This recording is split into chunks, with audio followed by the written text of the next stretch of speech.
Good morning, Little Masters, and welcome back to today's Tolkien Times. I'm the Man of the West, also from the Prancing Pony podcast. Let's get going with Silmarillion Saturday. Now, these Saturdays are our chance to revisit the history and legends of the Elder Days, whether from the Silmarillion, Unfinished Tales, or more.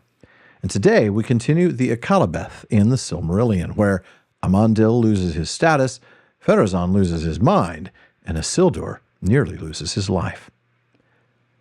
Yet there dwelt still a remnant of the faithful, as has been told, at Romenna and in the country near, and other few there were here and there in the land. The chief among them, to whom they looked for leading and courage in evil days, was Amandil, counselor of the king, and his son Elendil, whose sons were Isildur and Anarion, then young men by the reckoning of Númenor. Amandil and Elendil were great ship captains, and they were of the line of Elros Tormentur, though not of the ruling house to whom belonged the crown and the throne in the city of Armenelos. In the days of their youth together, Amandil had been dear to Pharazôn, and though he was of the elf friends, he remained in his council until the coming of Sauron. Now he was dismissed, for Sauron hated him above all others in Númenor. But he was so noble, and had been so mighty a captain of the sea, that he was still held in honor by many of the people, and neither the king nor Sauron dared to lay hands on him as yet. Therefore Amandil withdrew to Romenna, and all that he trusted still to be faithful he summoned to come thither in secret, for he feared that evil would now grow apace, and all the elf friends were in peril. And so it soon came to pass, for the Meneltarma was utterly deserted in those days, and though not even Sauron dared to defile the high place, yet the king would let no man upon pain of death ascend to it, not even those of the faithful who kept Ilúvatar in their hearts. And Sauron urged the king to cut down the white tree, Nimloth the fair, that grew in his courts, for it was a memorial of the Eldar and of the light of Valinor. At the first, the king would not assent to this, since he believed that the fortunes of his house were bound up with the tree, as was forspoken by Tar-Palantir. Thus, in his folly, he who now hated the Eldar and the Valar vainly clung to the shadow of the old allegiance of Númenor.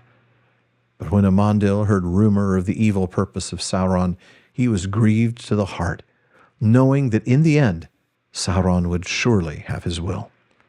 Then he spoke to Elendil and the sons of Elendil, recalling the tale of the trees of Valinor.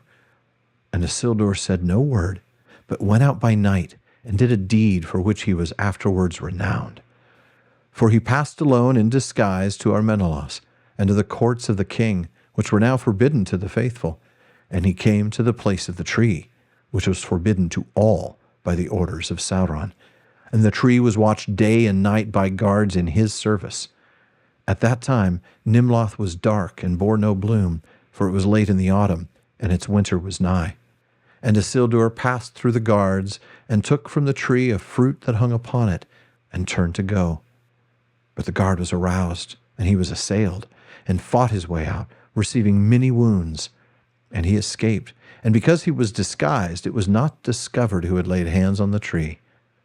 But Isildur came at last hardly back to Romenna, and delivered the fruit to the hands of Amandil, ere his strength failed him. Then the fruit was planted in secret, and it was blessed by Amandil, and a shoot arose from it and sprouted in the spring. But when its first leaf opened, then Isildur, who had lain long and come near to death, arose, and was troubled no more by his wounds. None too soon was this done, for after the assault the king yielded to Sauron and felled the white tree, and turned then wholly away from the allegiance of his fathers. But Sauron caused to be built upon the hill in the midst of the city of the Númenóreans, Armenelos the Golden, a mighty temple, and it was in the form of a circle at the base, and there the walls were 50 feet in thickness, and the width of the base was 500 feet across the center, and the walls rose from the ground 500 feet, and they were crowned with a mighty dome.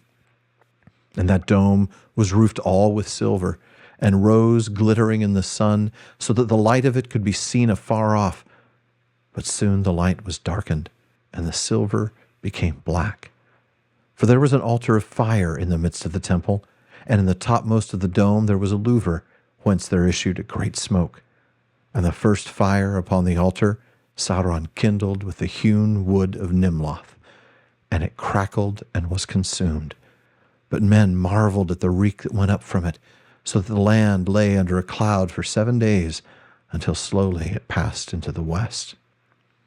Thereafter the fire and smoke went up without ceasing, for the power of Sauron daily increased, and in that temple, with spilling of blood and torment and great wickedness, men made sacrifice to Melkor that he should release them from death. And most often, from among the faithful, they chose their victims. Yet never openly on the charge that they would not worship Melkor, the giver of freedom. Rather was cause sought against them that they hated the king and were his rebels, or that they plotted against their kin, devising lies and poisons. These charges were, for the most part, false. Yet those were bitter days, and hate brings forth hate. But for all this, death did not depart from the land. Rather, it came sooner and more often, and in many dreadful guises. For whereas aforetime men had grown slowly old, and had laid them down in the end to sleep when they were weary at last of the world, now madness and sickness assailed them. And yet they were afraid to die and go out into the dark, the realm of the Lord that they had taken. And they cursed themselves in their agony. And men took weapons in those days and slew one another for little cause, for they were become quick to anger. And Sauron, or those whom he had bound to himself, went about the land setting man against man, so that the people murmured against the king and the lords, or against any that had aught that they had not. And the men of power took cruel revenge.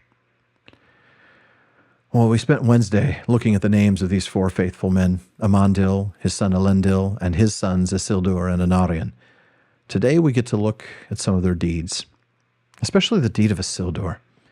It's so interesting to watch Ar-Pharazôn cling weakly to those old traditions out of fear and superstition, just like he had a Quenya name, Tar-Kalion, put in the rolls out of fear.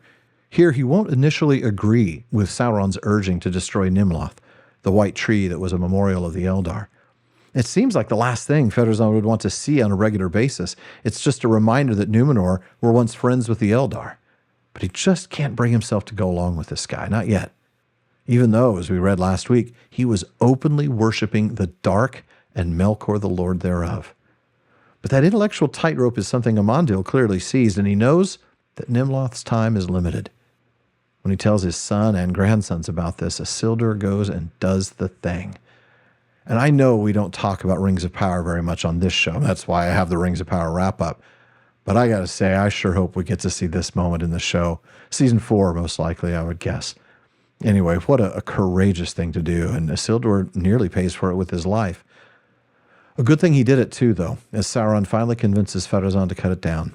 Remember, the white tree of Minas Tirith is descended from Nimloth, so Isildur has done the future kingdom of Gondor a massive favor. But the second part of today's reading was deeply troubling. Now we have a temple to Melkor, a huge temple, complete with human sacrifice. And as any of the faithful might have told you, it results in death coming sooner, more often, and more dreadfully. And folks, that does it for this week's Silmarillion Saturday. Thank you for joining me. Please come back next week as Sauron plants the biggest seeds of rebellion and Amandil prepares to dare a mighty deed. Please visit patreon.com/Tolkien Times to learn how you can get an ad-free feed, bonus episodes, and become a part of my content council to help me decide what I'll talk about next series. And please, if you're watching this on YouTube, like and subscribe. Please follow or subscribe in your podcast apps and follow @Tolkien Times on social media. Finally, as Faramir says, go with the goodwill of all good men.